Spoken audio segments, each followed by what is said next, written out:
I see a lot of people tag that into in those posts too. How exactly do you think we're changing the future generation of men? Do you think they're right? Well, because I've grown up with my brother my whole life, and we've always lived together and bounced our opinions off of each other, I didn't realize anything me or Andrew said or thought, or our views on relationships or women were really that outlandish. But the way that he's blown up recently, and I've blown up subsequently, has shown me that a lot of people are just, lost, because the accusations that come at me and Andrew of being misogynist or mean or cruel aren't really that accurate. I like to think that I promote a very healthy male-female sexual dynamic and relationship dynamic. It's just the whole world's gone so crazy that what I think is healthy isn't healthy anymore. Yeah, they really hate you. They really hate you. They're preying on your downfall. I think the craziest part is that if you died, they would celebrate.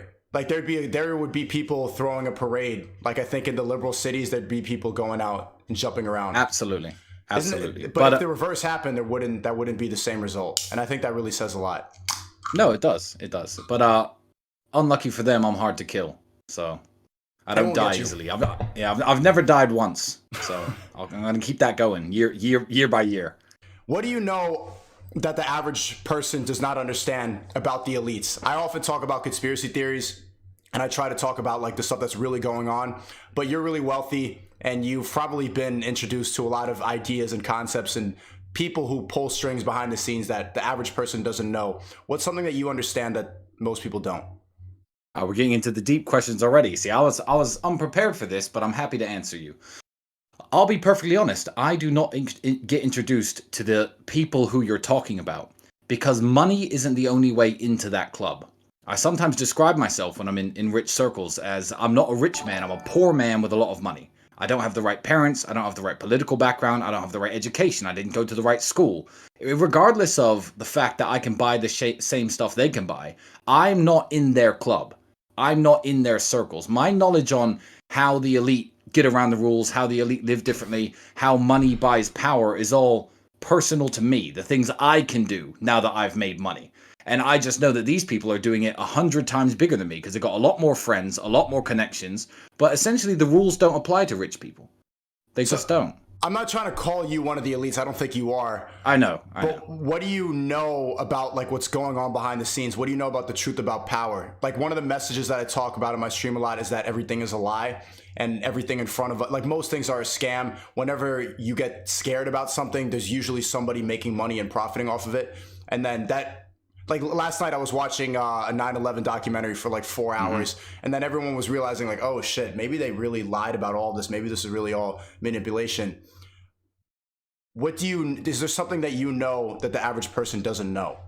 You know what? No, there's nothing I know that you don't know. If you're a switched on individual and you like to look at what's going on in the world from various news sources, from independent of all news sources, and use your own eyes and ears, and you've lived around the world and you've traveled around the world like I have, I mean, mine and my brother's understanding of all of this isn't because we have money. It's just because we've seen the world. I mean, I live on the border of Ukraine right now, and I don't want to get your stream taken down by talking about, the Russia-Ukraine thing, but that's what's happening at the moment. And let me just tell you, this whole Putin's an evil dictator who invaded our country, that is not the narrative of a lot of the Ukrainians who are crossing the border into Romania. They're mad at the United States. Wait, there's a video of me on my Instagram driving up to the border to deliver coats, shoes, clothes, food to the women and kids coming across. But some leftist liberal in the United States will tell me that I'm wrong about the Ukraine situation, which is hilarious because I'm actually hearing it from the Ukrainians coming across the border. Do you think that there's a spiritual warfare?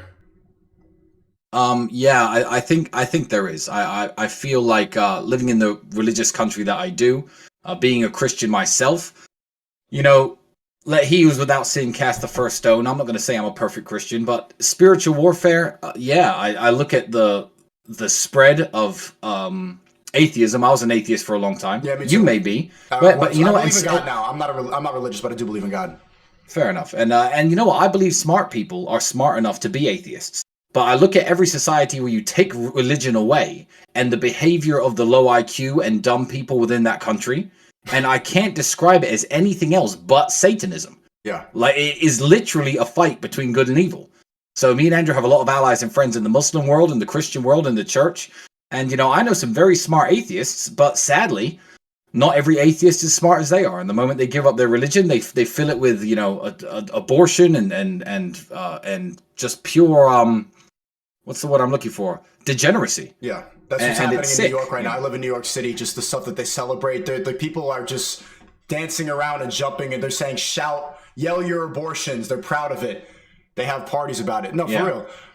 I would think I left the Catholic Church when I was young. I grew up as a Catholic, and then now I find myself returning to God because of exactly what you're saying. The amount of degeneracy going on, the stuff that people worship. The Pride Parade, I don't know if you don't have that in fucking Romania.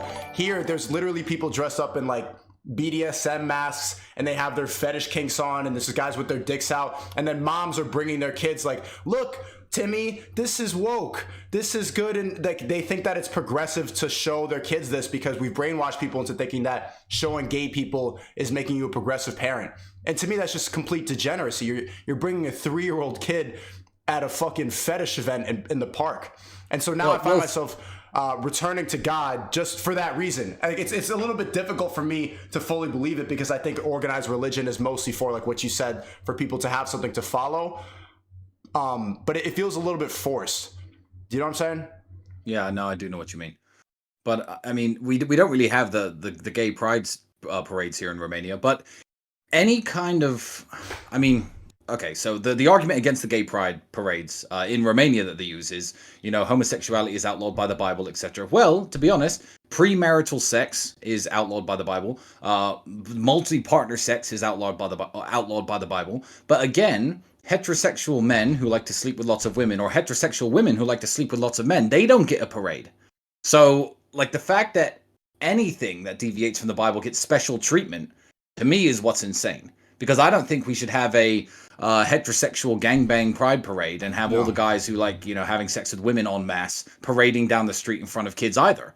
For me, it's not about gay or straight. It's just about what's appropriate to have on your city streets and what's not. And I think the Romanians kind of see it that way as well.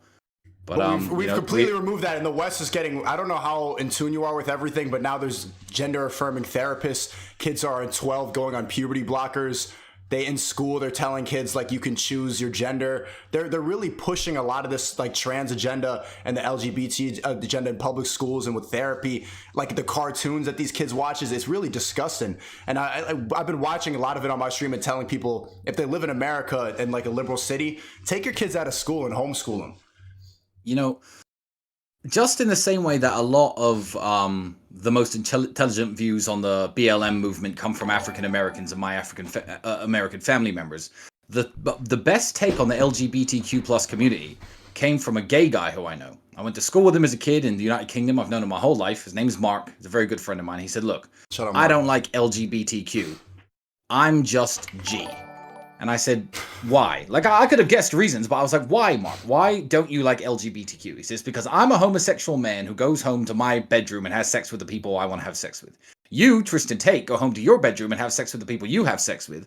But when Tristan Tate says, I don't think you should be transitioning children into the opposite sex using surgery and hormone blockers, they can label me as anti-LGBTQ as though I have any problem with Mark and what he does. Right. And that was one of the smartest anti-LGBTQ arguments I've ever heard. And if you think about it, and like I said, why is there not